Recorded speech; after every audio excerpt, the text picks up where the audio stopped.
اما بعد دارالعلوم اہل سنت صدیق اکبر خان سالانہ جلسہ 17 مارچ 2020 بسم اللہ الرحمن الرحیم ومن يعمل مثقال ذرة خيرا يره ومن يعمل مثقال ذرة شرا يره صدق الله مولانا العظيم إن الله وملائكته يصلون على النبي يا أيها الذين آمنوا صلوا عليه وسلموا تسليما اللهم صل على سيدنا ومولانا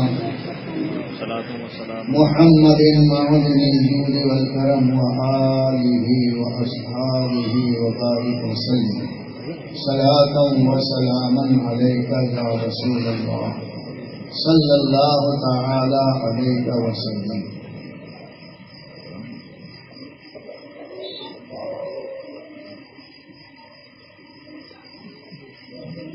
حضور اکرم صلی اللہ تعالی علیہ وسلم ارشاد فرماتے ہیں عشق دنیا کا انکا غریب،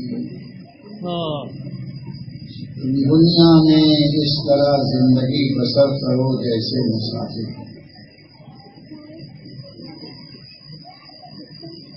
جب آدمی سفر کرتا ہے، جس راستے پر بھی چلتا ہے، اسے روشنی کی ضرورت پڑتی ہے. سورج کی روشنی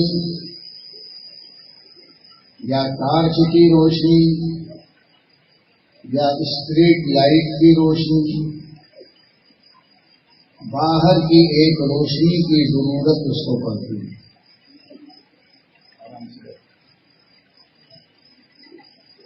دوسری روشنی اس کے اندر کی ایک ہوتی ہے.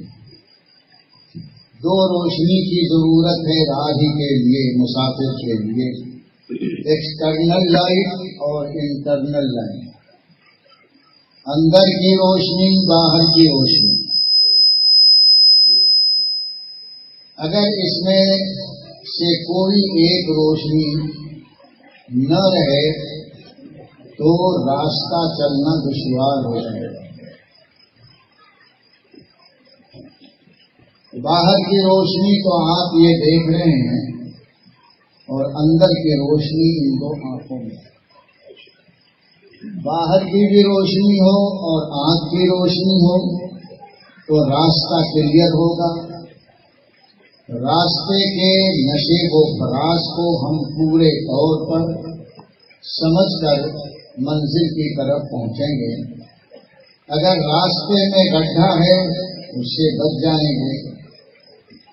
پیر میں چبھنے والے کانٹے ہیں، اس سے کترا کر نکل جائیں گے. یہ آنکھ کی روشنی اور باہر کی روشنی، یہ دونوں مل کے آپ کو بحفاظت منزل پر پہنچانے کے لیے مددگار ثابت ہیں. ہماری بھی ایک منزل ہے جہاں ہم کو پہنچنا ہے، اور اس کا بھی ایک راستہ ہے جس پر ہمیں چلنا ہے. ہمارے لیے بھی اللہ تعالیٰ نے باہر کی روشنی کا بھی انتظام کیا ہے اور اندر کی روشنی کا بھی انتظام کیا ہے.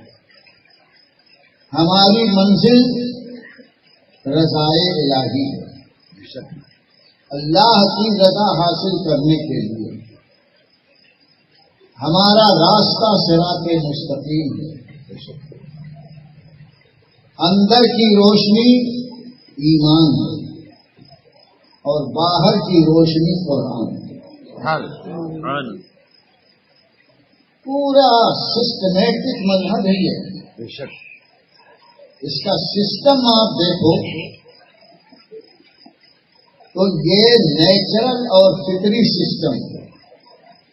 ایک مسافر چل رہا ہے، اسے باہر کی روشنی کی ضرورت ہے. راستہ طے کرنے والے کے لیے آنکھ کی روشنی کی ضرورت ہے. اسی طرح اے لوگوں، جب یہ صراط مستقیم کا مسافر چلتا ہے تو وہ اپنی مرضی سے نہیں چل سکتا، اس پر بھی نشیب و فراز ہیں، بڑے بڑے دائیں بائیں خطرات منڈلا رہے ہیں۔ اس کے لیے اندر کی روشنی ایمان و یقین کی ضرورت ہے اور باہر کی روشنی قرآن کی ضرورت ہے۔ اسلام نے ایمان کو بھی نور کہا ہے اور قرآن کو بھی نور فرمایا ہے، اور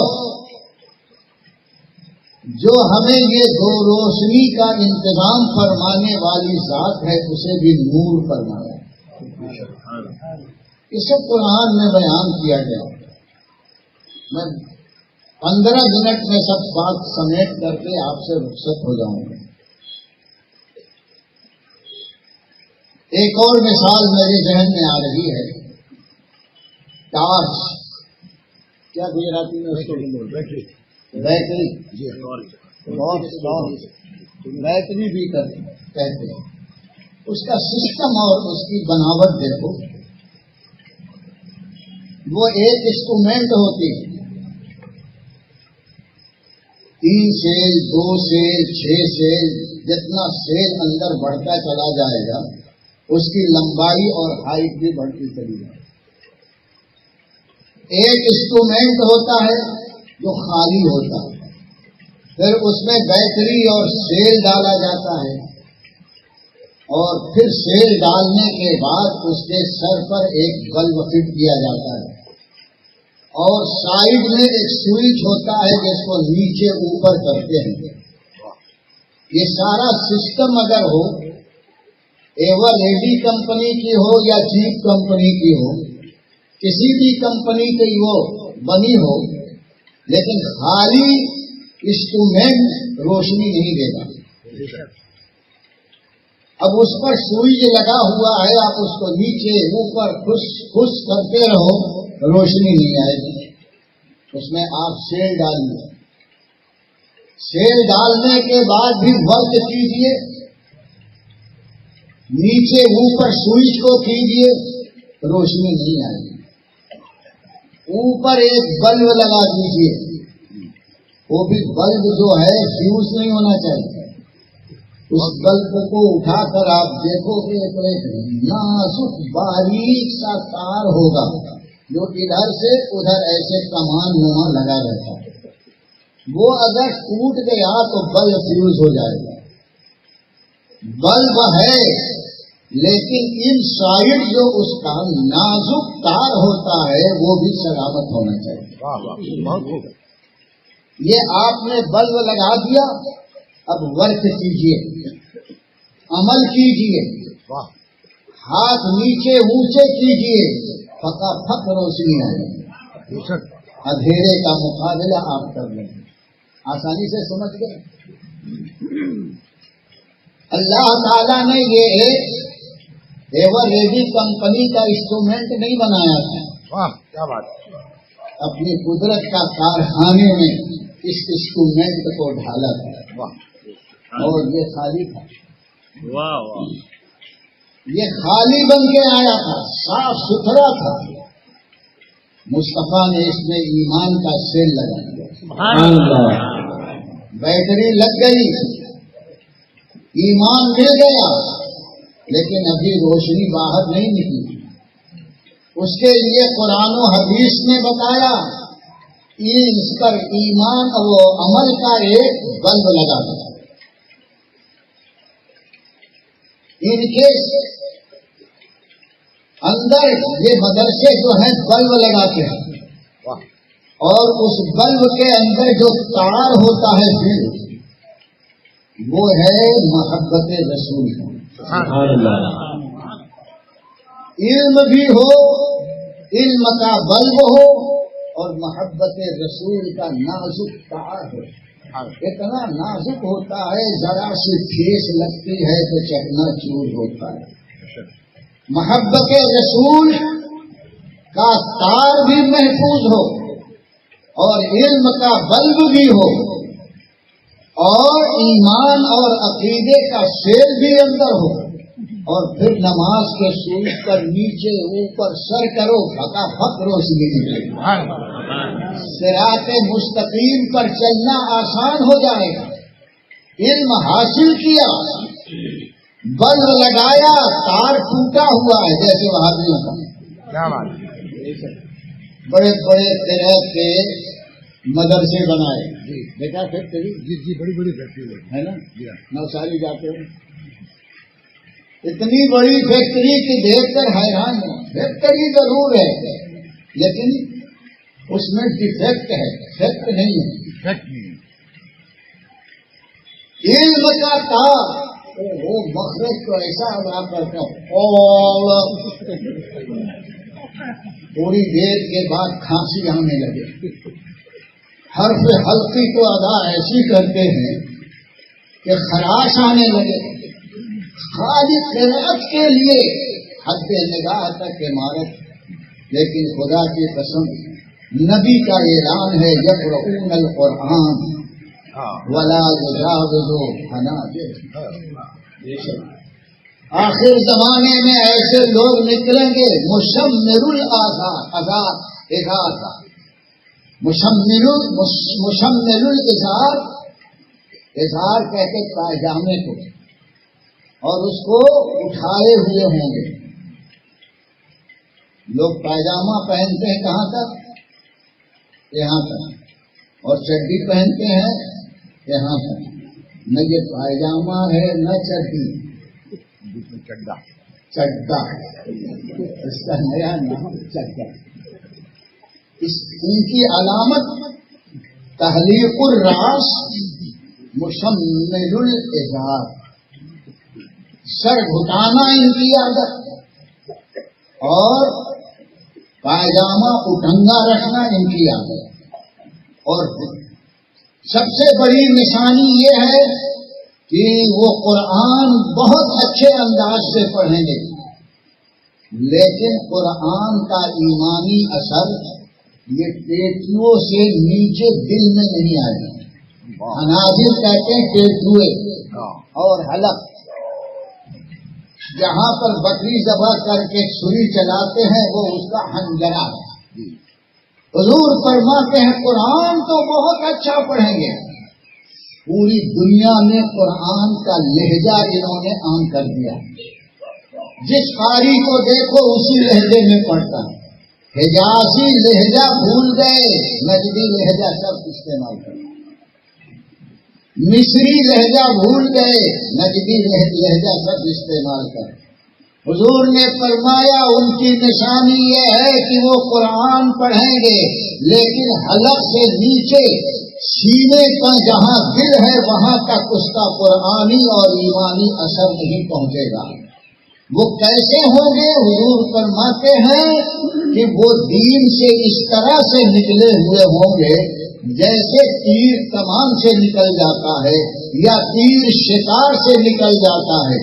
کیسی مثال پرفیکٹ دی ہے، جب شکار سے تیر تیزی سے نکل جائے گا تو آپ اس تیر کو اٹھا کر دیکھو، محدثین فرماتے ہیں اس کی نوک پر خون وغیرہ کچھ نہیں ہوتا، چھیدتا ہوا نکل جاتا ہے۔ ایسے ہی یہ پڑھیں گے قرآن لیکن ایمان سے یوں نکل جائیں گے کہ ایمان جس طرح سے تیر شکار سے باہر ہوتا ہے نشان اس پر اثر نہیں ہوتا، ایسے ہی یہ ایمان سے نکل جائیں گے، ان پر ایمان کا کوئی اثر محسوس نہیں ہوتا۔ بے شک بے شک، یہ انسٹرومنٹ تو ضرور ہیں، اچھے لگ رہے ہیں، پڑھ بھی رہے ہیں، لیکن وہ نازک تار جو قلب میں علم کا تھا، وہ محبت رسول کا تار کسی جھٹکے سے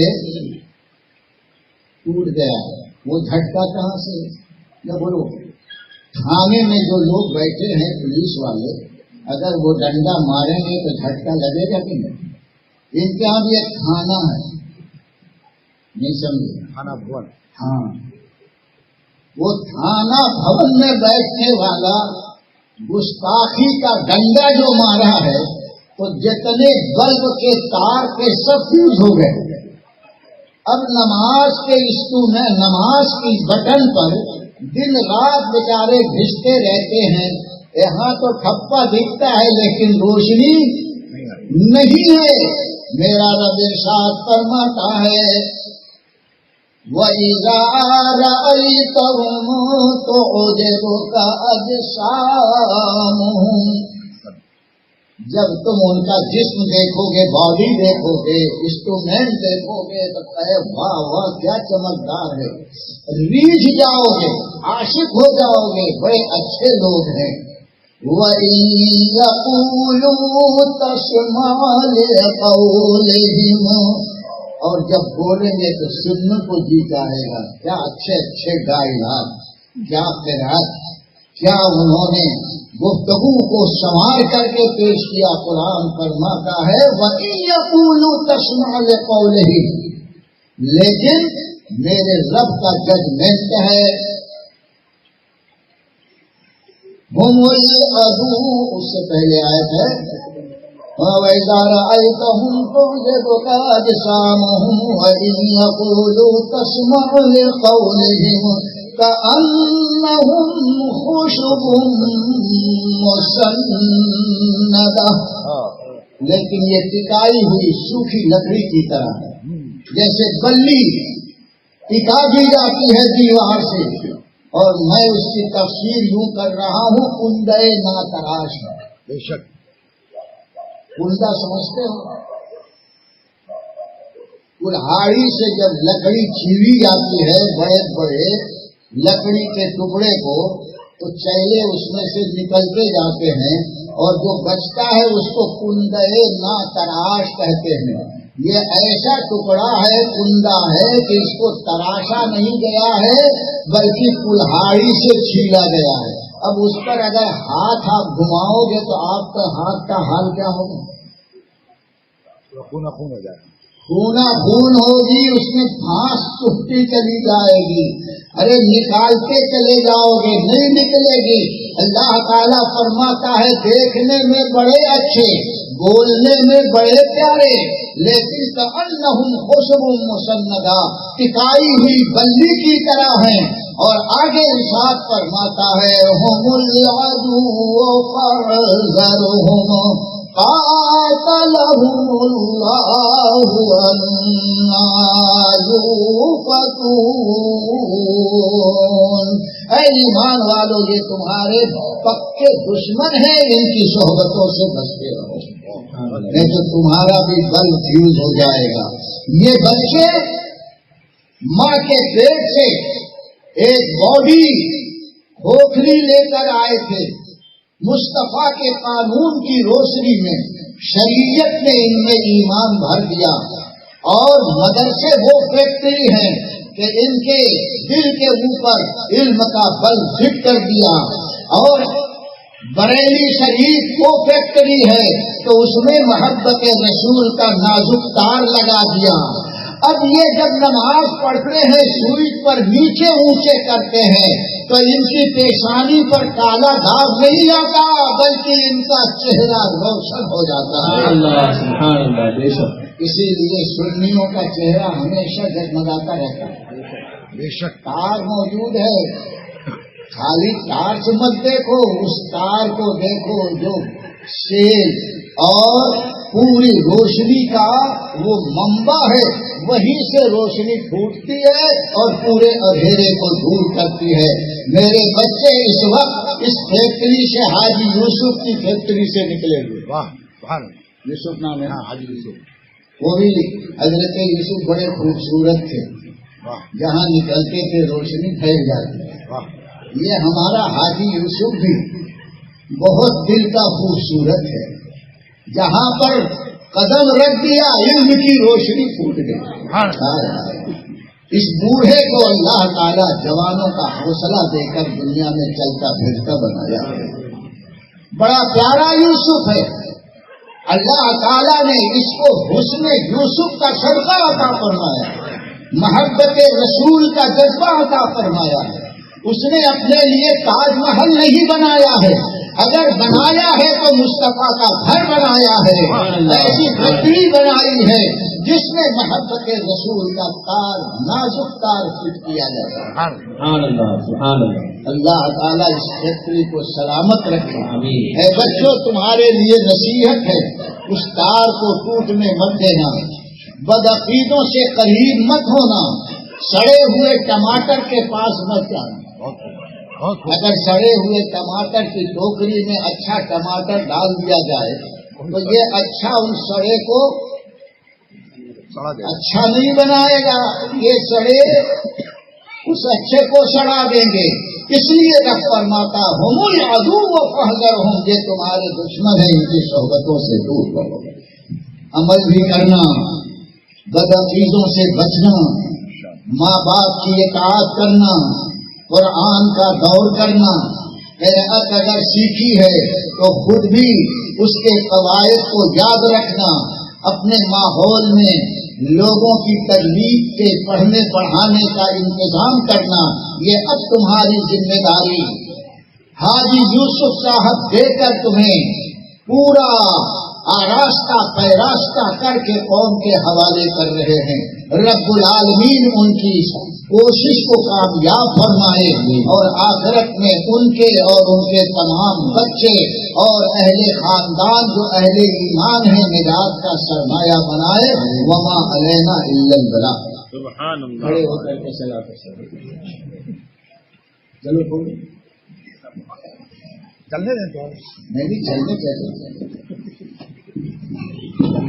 مصطفیٰ جادے رحمت لاکھوں سلام، شمع بز میں ہدایت لاکھوں سلام.